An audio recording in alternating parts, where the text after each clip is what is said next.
Okay? Ang sabi po ng John chapter 15 verse 5 to 7, I am the vine, you are the branches. If a man remains in me and I in him, he will bear much fruit. Apart from me, you can do nothing. If anyone does not remain in me, he is like a branch that is thrown away and withers.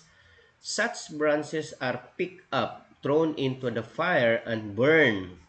If you remain in me, and my words remain in you, ask whatever you wish, and it will be given to you. Praise God. Purihin ang Panginoon sa kanyang buhay at makapangyarihang salita na ating pag-aaralan. Saglit muna tayo manalangin. Salamat po dakilang Diyos, minsan pa sa hapong ito, sa oras na ito, Panginoon, na kami dudulog sa inyo at sa inyo po namin, O God, patuloy ipinagkatiwala ang aming pag-aaral. Truly, Lord, gaya ng sinasabi mo sa iyong salita, apart from you, we can do nothing, Panginoon. Kaya, O God, sa inyo ko po, O Diyos, patuloy ipinagkatiwala ang lahat-lahat ng bagay. Pagpalain mo ang bawat isa, maging sa lahat, Lord, ng makarinig, sa lahat ng maabot ng live stream na ito.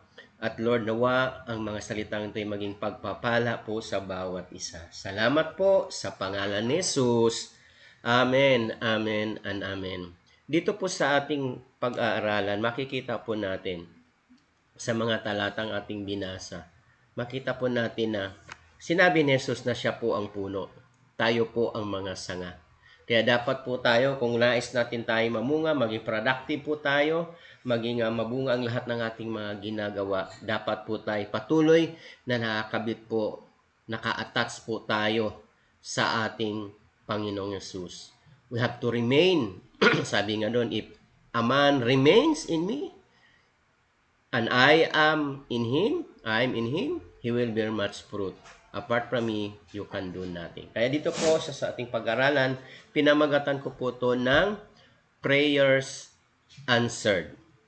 Dahil sabi po nga doon sa verse 7, if you remain in me and my words remains in you, ask whatever you wish, and it will be given you. Okay? Answered, sinagot kaagad, sinagot ng ating Panginoon. Kapag tayo nanatili, pinangawakan natin ang salita ng Diyos, tayo po ay, what ang sabi ng anuman ang ating hihingilingin sa Panginoon, tayo po ay sasagutin ng Diyos. Fruit is not limited to soul winning. Yan. Answered prayer, joy, and love are also mentioned as fruit.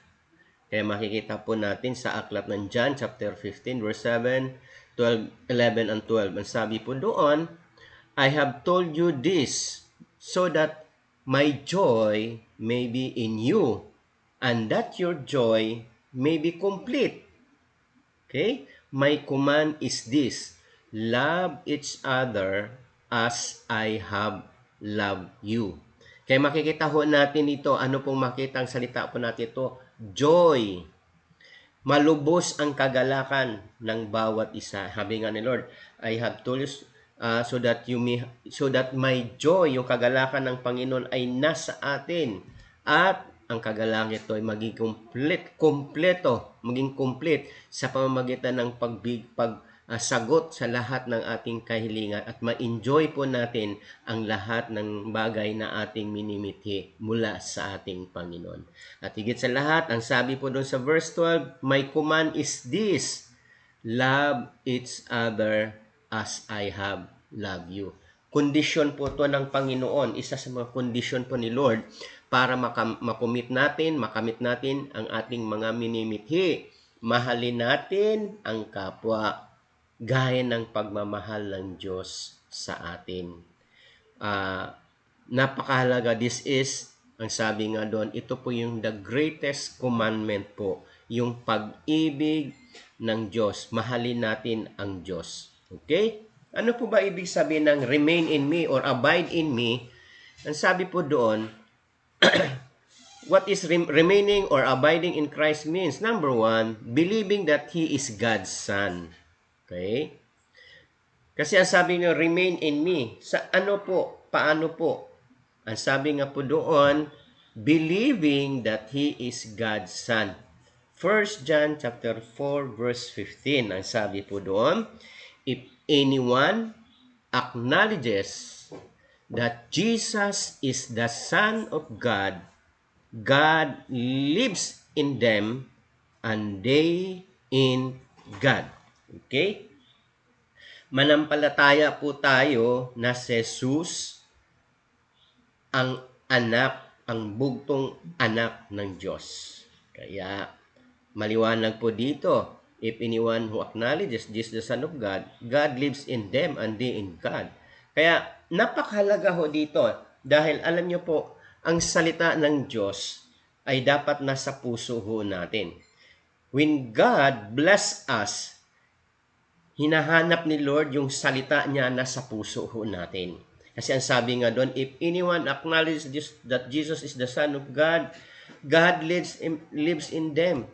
If you remain in me and my words remains in you, nanatili sa puso ho natin, nanatili sa ating puso at isipan ho natin. Ito yung magko-confirm sa Diyos na tayo nga ay anak o manatili tayo sumusunod sa Kanya. Kaya yung isa sa mga ibig sabihin ng remain or abide in me ay yung i-acknowledge natin ng ating Panginoong Jesus ay anak ng Diyos. Receiving Him as Lord and Savior, John 1:12. Yet to all who did receive Him, to those who believe in His name, He gave the right to become children of God. Ito po'y maliwanag po na ang sabi po doon, hindi po lahat ng tao ay anak ng Diyos. Bagaman tayong lahat ay nilikha ng Diyos, hindi lahat ng tao ay anak ng Diyos. Only those, ang sabi po doon, to all who receive Him, to those who believe in His name, He gave the right to become children of God. At ano po ba ang karapatan ng anak ng Diyos? Ano ang mga benefits po natin kung tayo anak ng Diyos? Ano po ang ating matatanggap? We are co-heirs of Christ. Ibig sabihin, tagapagmana po tayo kasama ni Kristo sa mga bagay na nasa mundong ito. Kaya makikita po natin na kung gusto natin yung ating mga kahilingan, dapat po isa po to sa sabi ng Panginoon na remain in me, abide in me. We have to receive Him as Lord and Savior. Hindi tayo pwedeng makitawag ng ama-ama kung hindi po tayo anak. At isa sa paraan kung tayo na maging anak ng Diyos, tanggapin natin si Jesus bilang Diyos Panginoon sa ating mga buhay. Isuko natin ang ating buhay sa Kanya. Ang sabi nga po doon, all who welcome Jesus Christ as Lord of their lives are reborn spiritually, receiving new life from God, okay, through faith in Christ. This new birth changes us from the inside out, rearranging our attitudes, our desires, and our motives. Kaya makikita po natin dito, kapag tinanggap natin si Jesus sa buhay natin bilang Diyos tagapagligtas ng ating buhay, Panginoon ng ating buhay, may mababago, babaguhin ng Diyos ang ating panlabas at pangloob na anyo. Ang sabi nga doon, through faith in Christ, this new birth changes us from the inside out. Binabago, ni-rearrange ng Panginoon ang ating pag-uugali, ang ating mga attitudes, yung ating desire, mga hangarin sa buhay, at yung mga motibo natin sa paglilingkod o sa motibo natin sa buhay. Binabago ng Diyos yan. At yung mga bagay na yan ay naka-inline yan sa plano ng ating Panginoon. Remain in me and I am in you, sabi ng Panginoon. Ano pa ibig sabihin po ng remain or abide in Christ means? Number 3, doing what God says. Yan. Gawin ang mga bagay na sinasabi ng Panginoon. 1 John chapter 3 verse 24. Ang sabi po doon, The one who keeps God's commands lives in him, and he in them. And this is how we know that he lives in us. We know it by the Spirit he gives us. Doing what God says. Ano ba sinasabi ng salita ng Diyos? Ano bang sinasabi sa iyo sa araw na ito? Sa pagbabasa ho natin ng salita ng Diyos, araw-araw alam natin ano yung ipinapagawa ng Diyos sa atin. O sa pakikinig natin sa salita ng Diyos, o doon sa pakisalamuha ho natin sa mga lingkod ng Diyos, sa pagdaluho natin sa mga gawain. May mga bagay na ipinapagawa po sa atin ng ating Panginoon. Doing what God says. Ano ba ang ano po doon? O gawin natin yung mga part po natin. Ang ano sinasabi ng salita ng Diyos, gawin po natin. Okay? Ang sabi po doon, the mutual relationship, living in Christ as He lives in us, shows itself in Christians who keep these three essential commands. Kaya, ang sa ulitin ko, sabi po doon sa kanina, doing what God says, ito na po, the mutual relationship, living in Christ as He lives in us, makita po natin, shows itself in Christians who keep these three essential commands. Number 1, believe in Christ. Pangalawa, love the brothers and sisters.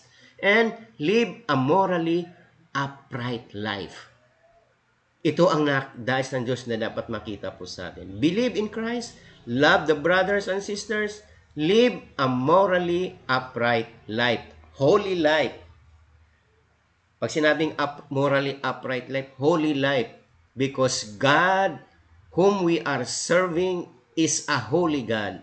And God wants na ang kanyang mga lingkod, ang mga mananampalataya, ay dapat maging holy sa kanyang harapan. Dahil wala pong marumi na makakapasok sa kaharian ng Diyos. Pero ang sabi po, Pastor, paano yan? Makasalanan tayo. Lahat tayo nagkakasala. Sino ba ang maliligtas? Yes, lahat tayo nagkakasala.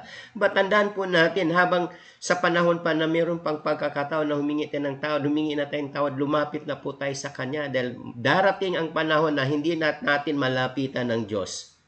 Baka huli na ang lahat, nagra-rapture na. Ang sabi nga doon, rapture is like a twinkling on an eye. Saglit lang. Pitik lang yan.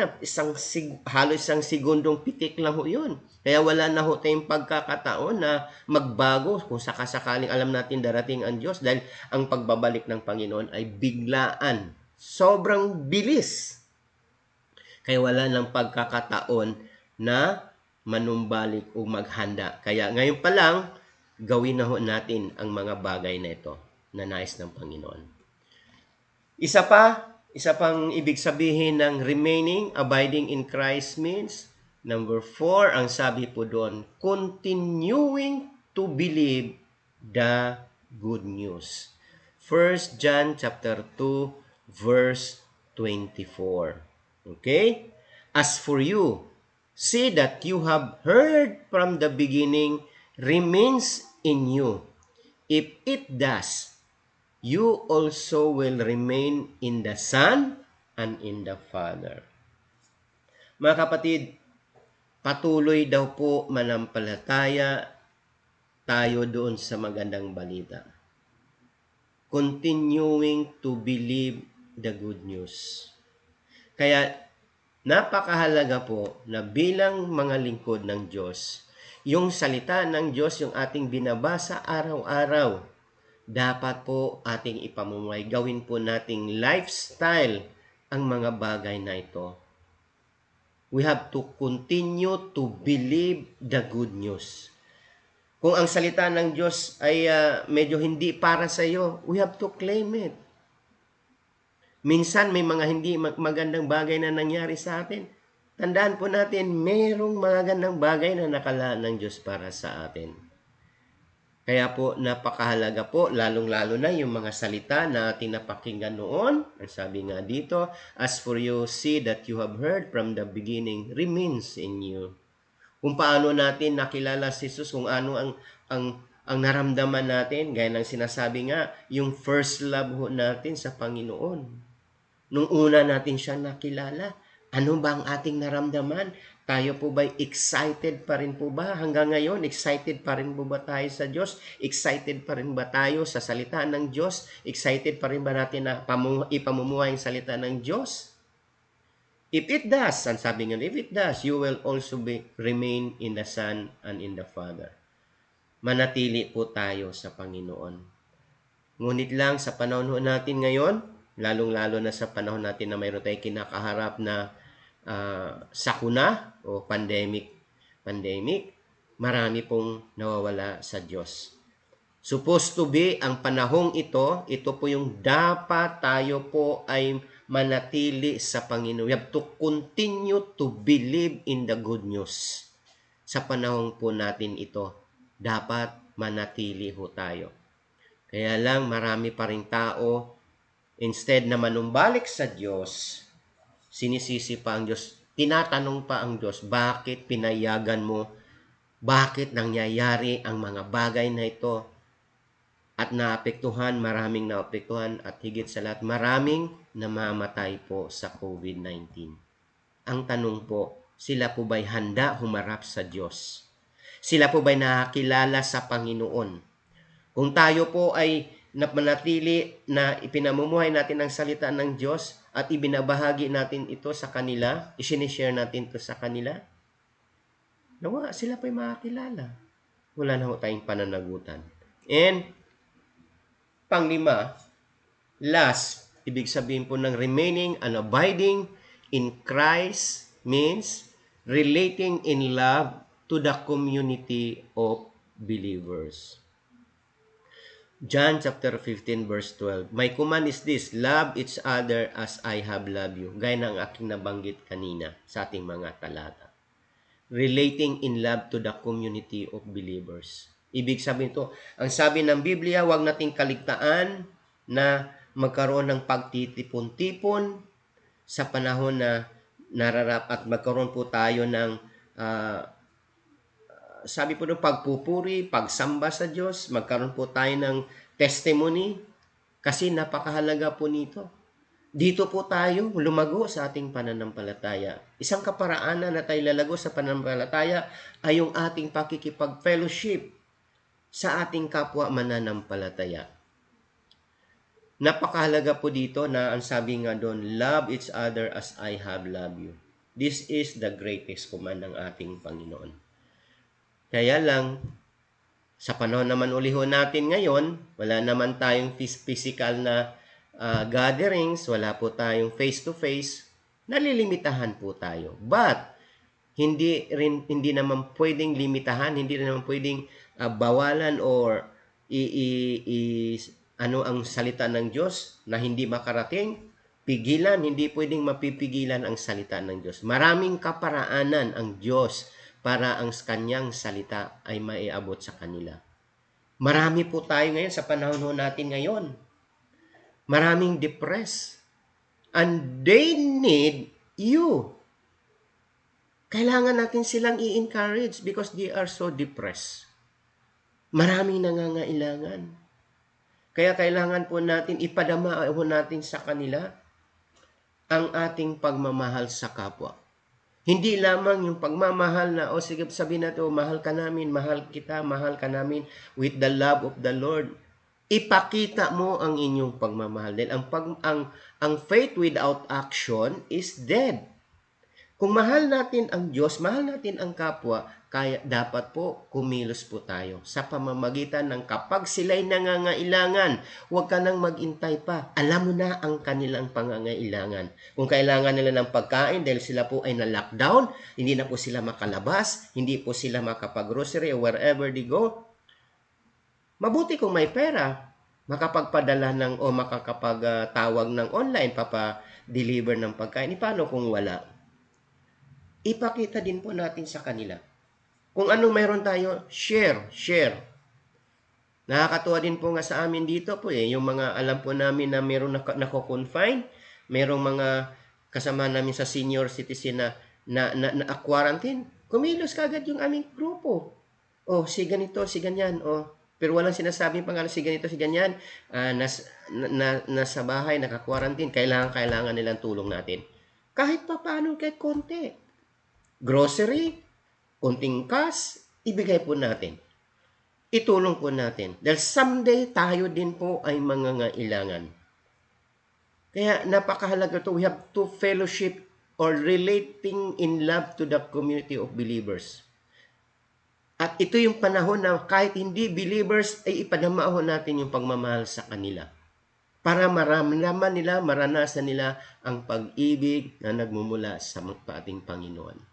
Remaining, abiding in Christ, ibig sabihin po, manatili tayo sa salita ng Diyos. At isa po dito ay yung ating pakikisalamuha, ating pagre-relasyon o communication, or yung ating fellowship with the community of believers, even kahit dun pa sa mga hindi naman nananampalataya, makisalamuha din po tayo sa kanila, ibahagi natin ang mabuting balita.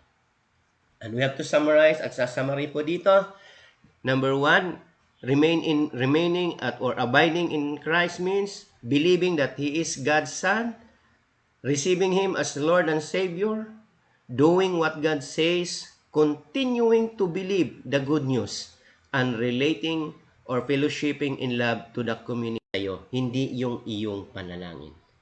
Kaya makita po natin dito, ang prayers na sinasagot ng Diyos ay nababase po to sa ating buhay, kung paano tayo nakikipag-relate sa kung ano ang ating katayuan sa ating Panginoon. At bilang pangwakas, ang sabi po doon, many people try to be good, honest people who do what is right, but Jesus says that the only way to live a truly good life is to stay close to Him, like a branch attached to the vine.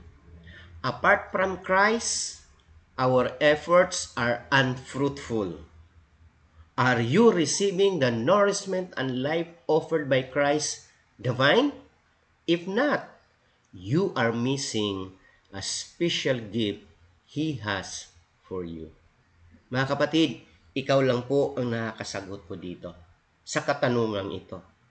Kung hindi na tayo nakareceive ng mga nourishment na nagmumula sa Panginoon, sa ating Panginoong Hesus na ang ating puno, ang vine, marami po tayong nami-miss out sa ating buhay. Kaya ang sabi po dito, dapat po manatili po tayo. If we want to live a truly good life, is to stay close to Him. Ibig sabihin, dapat nakaparati tayo, naka-attach sa Kanya, sa ating Panginoong Hesus, who is the source of everything. Tayo po ay manalangin. Salamat po, dakilang Diyos. Salamat, Panginoon, sa mga katuruan na ibinigay niyo sa amin sa oras na ito. Salamat po, O Diyos, na nampalataya po kami na Ikaw, O God, ay kasama namin sa araw na ito, sa oras na ito, Panginoon, at nanampalataya din po ako, Panginoon, na batid mo, alam mo, ang panalangin ng bawat isa. Lord, I pray anumang kahilingan nila sa inyo, O God. Nawa, Panginoon, katugunin mo ang lahat ng ito. Kung kami man, Lord, ay nagkukulang, kung ano man aming mga pagkakamali, Lord, patawarin niyo kami at i-restore mo, O Diyos, ang aming tamang relasyon sa inyo. Pagpalain mo ang bawat isa, maging sa lahat, Lord, nakarinig ng salita ito, naabot ng live stream na ito. Lord, I speak forth blessings upon their lives, O God. Healing, Panginoon, Lord, sa mga sakit karamdaman. Restoration, Lord, ng nasira at sinirang relasyon ng pamilya, sinira ng kalaban, O God. Lord, we speak for restoration sa kanilang mga buhay. Maraming pong salamat, dakilang Diyos. Lord, sa inyo ko po, O God, patuloy ipinagkatiwala ang lahat ng bagay. Salamat po, dakilang Diyos.